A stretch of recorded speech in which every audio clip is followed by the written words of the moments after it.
누가복음 19장 11절에서 27절입니다. 그들이 이 말씀을 듣고 있을 때에 비유를 더하여 말씀하시니 이는 자기가 예루살렘에 가까이 오셨고 그들은 하나님의 나라가 당장에 나타날 줄로 생각함이더라. 이르시되 어떤 귀인이 왕위를 받아 가지고 오려고 먼 나라로 갈 때에 그 종 열을 불러 은하 10문화를 주며 이르되 내가 돌아올 때까지 장사하라 하니라. 그런데 그 백성이 그를 미워하여 사자를 뒤로 보내어 이르되 우리는 이 사람이 우리의 왕됨을 원하지 아니하나이다 하였더라.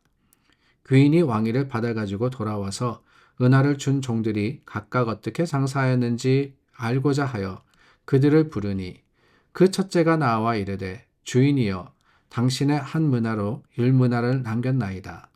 주인이 이르되 잘하였도다 착한 종이여 내가 지극히 작은 것에 충성하였으니 10고을 권세를 차지하라 하고 그 둘째가 와서 이르되 주인이여 당신의 한 문화로 5문화를 만들었나이다. 주인이 그에게도 이르되 너도 5고을을 차지하라 하고 또 한 사람이 와서 이르되 주인이여 보소서 당신의 한 문화가 여기 있나이다. 내가 수건으로 쌓아두었었나이다. 이는 당신이 엄한 사람인 것을 내가 무서워함이라. 당신은 두지 않은 것을 취하고 심지 않은 것을 거두나이다.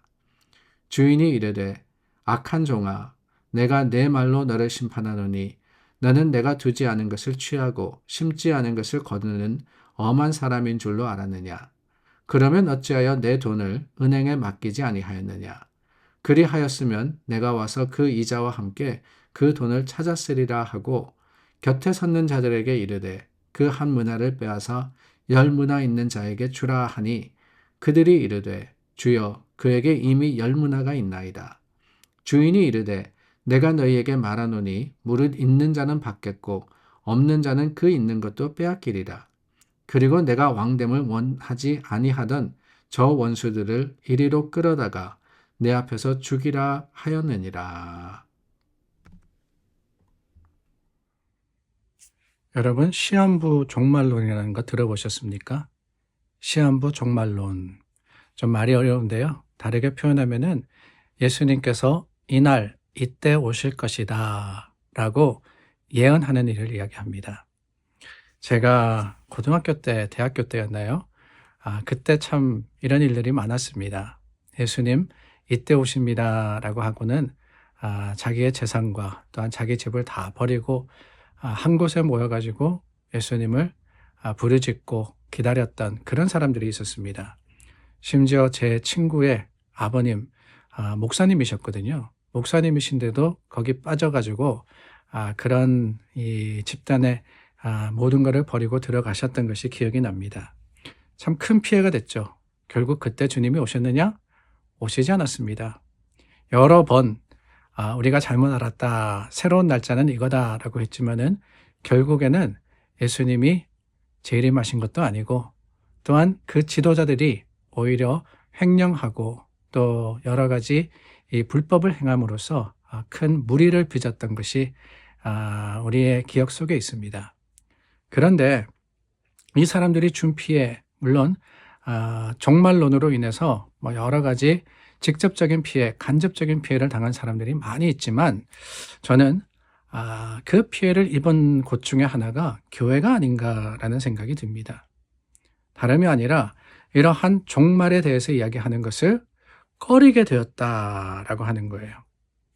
예수님의 재림에 대해서 이야기를 하면은 설교를 하게 되면은 사람들이 주의를 가지고 듣게 됩니다.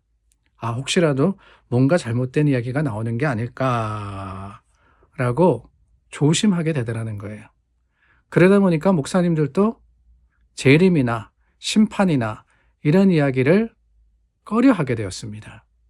저는 그게 한국교회가 입은 가장 큰 이 시한부 종말론 때문에 입은 가장 큰 피해가 아닌가라는 생각을 하게 됩니다. 그러나 여러분, 분명한 것은 성경에서 하나님의 말씀에서 가장 중심적으로 가장 자주 언급되는 것, 그것은 다름이 아니라 예수님께서 다시 오실 것이다. 구약에서는 예수님이 이 땅에 오실 것이라는 그 예언이 신약에 와서 이루어졌고 또한 신약의 말씀에 예수님이 다시 심판하러 오실 것이라는 그 재림에 대해서 예언하시고 그 재림에 대해서 선포하신 것이 가장 중심적인 성경의 메시지 중에 하나입니다. 근데 그 이야기를 교회가 더 이상 하지 않게 되다 보니까 큰 부분을 우리가 잃어버린 게 아닌가라는 생각을 하게 되더라는 거예요. 이런 나쁜 영향, 그것이 어디서 왔느냐? 저는 다른 게 아니라 하나님이 종말의 시기를 사람이 모를 거라고 하셨는데 안다라고 한 것에 있고, 또한 그 마지막 때 주님의 때가 올 때까지 수고하고 열심으로써 준비하라 하셨음에도 세상의 일은 버리고 집단의 일에 매달리게 한 것, 이것이 잘못이 아닌가라는 생각을 하게 됩니다. 우리는 분명히 재림에 대해서 믿고 그 재림에 대해서 준비해야 합니다. 특히 예수님이 언제 오실지 모르기 때문에 항상 긴박함 가운데 예비된 삶을 살아가야 합니다. 그리고 그 날을 기다리며 희망해야 되는 것, 그것은 분명합니다. 그러나 반드시 기억해야 할 것은 우리가 내게 지금 주어진 사명, 현재 삶에서 내게 맡기신 일에 대해서도 최선을 다해서 잘 감당할 때 그것이 주님이 찾으시는 예비된 모습이 아닌가라고 하는 거예요. 오늘 본문에 보면은 예수님이 비유로 말씀하지 않습니까? 예수님이 예루살렘에 가까이 올 때 일어난 일들이라고 말씀을 드렸습니다. 그러다 보니까 사람들이 당장에 하나님의 나라가 임한다, 예수님이 왕으로 이제는 세워질 거다라고 생각을 했습니다. 그러나 예수님은 이 땅에 세상의 왕이 되기 위해서 오신 것이 아니었습니다. 오히려 예수님께서는 그 날, 약속된 날을 기다리면서 어떻게 살아야 되느냐라는 것을 비유를 통해서 말씀해 주십니다. 오늘 이 비유에 보면은 두 가지의 내용이 나오죠. 어떤 사람이 왕위를 받으러 가는데 반대 세력이 있었다라고 했습니다. 근데 왕위를 받아오자 이 반대하는 사람이 모두 죽임을 당합니다. 그리고 또 다른 하나의 비유는 이 사람이 떠날 때 10종에게 10문화, 그러니까 한 사람이 한 문화씩 맡은 겁니다. 그 문화를 가지고 장사하게 했다가 나중에 돌아와서 정산했다라는 것이지요. 마태복음에 나오는 달란트의 비유와 맥락을 같이 하는 본문입니다. 물론 내용은 조금 다릅니다. 그러나 근본적인 교훈은 같아요. 이 말씀, 이 두 비유는 다름이 아니라 예수님의 재림, 예수님께서 완전을 이루시는 그 날에 대해서 가르쳐주고 계시는데, 먼저는 왕권을 가지고 재림하신다라고 했습니다.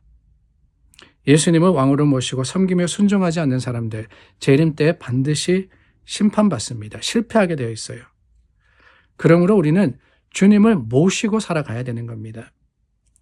절대 주님께 반역하거나 주님의 뜻에 거슬리는 것이 아니라 하나님의 말씀대로 순종할 때, 그것이 예비된 자의 모습이다 라고 가르쳐 주십니다. 뿐만 아니라 문화의 비유는 우리가 달란트의 비유를 통해서 너무나도 잘 알고 있죠. 맡겨주신 일에 성실하여서 좋은 결실을 맺어야 한다라고 하는 거예요. 종말이 다가온다 그래서 지금까지 하던 일을 멈추고 갑자기 다른 일을 하라라고 하시는 것이 아닙니다. 맡겨주신 일을 성실하게 계속할 때, 감당할 때, 거기에 주님이 기뻐하시는 아름다운 드림이 있는 겁니다. 차일피일 미루는 게 아닙니다. 숨겨두는 게 아니에요. 평소에 했던 그 사역과 평소의 모습대로 주님 앞에 예배드리고 하나님을 향하는 이 삶의 모습, 그게 바로 준비된 자의 모습이 아니겠습니까? 예수님이 재림에 대해서 말씀하실 때마다 항상 지적하신 것이 하나가 있습니다. 그때는 누구도 알지 못한다라고 말입니다. 근데 누구도 알지 못한다라고 하니까 태무심하라라고 하는 것이 아니에요. 오히려 매일같이 준비된 삶을 바르게 살아가라라고 하시는 겁니다. 오늘일 수도 있고 내일일 수도 있고 재림의 시기를 알고 나서 갑자기 준비한다라고 하는 것이 아니라 평소에 우리가 살아가는 모습 가운데 주님을 드러내고 말씀을 보일 때 그게 준비된 삶입니다. 우리는 하나님의 나라를 사모하며 주님의 재림을 믿는 자들 아닙니까?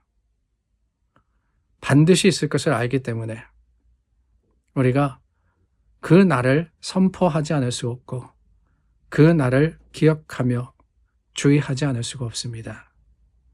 언제 주님 오실지 모르지만 항상 그렇기 때문에 항상 믿음 가지고 주신 사명에 최선을 다해서 어느 때 오시더라도 우리가 주님을 찬양하며 기쁨으로써 심판 앞에 설 수 있는 그런 사람들이 될 수 있도록 오늘을 살아가는 저와 여러분들이기를 바랍니다.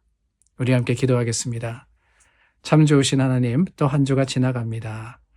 주님의 오실 날이 가까워오는데 오늘도 준비된 자의 삶을 살아가는 저와 우리 모두가 될 수 있도록 도와주시옵소서.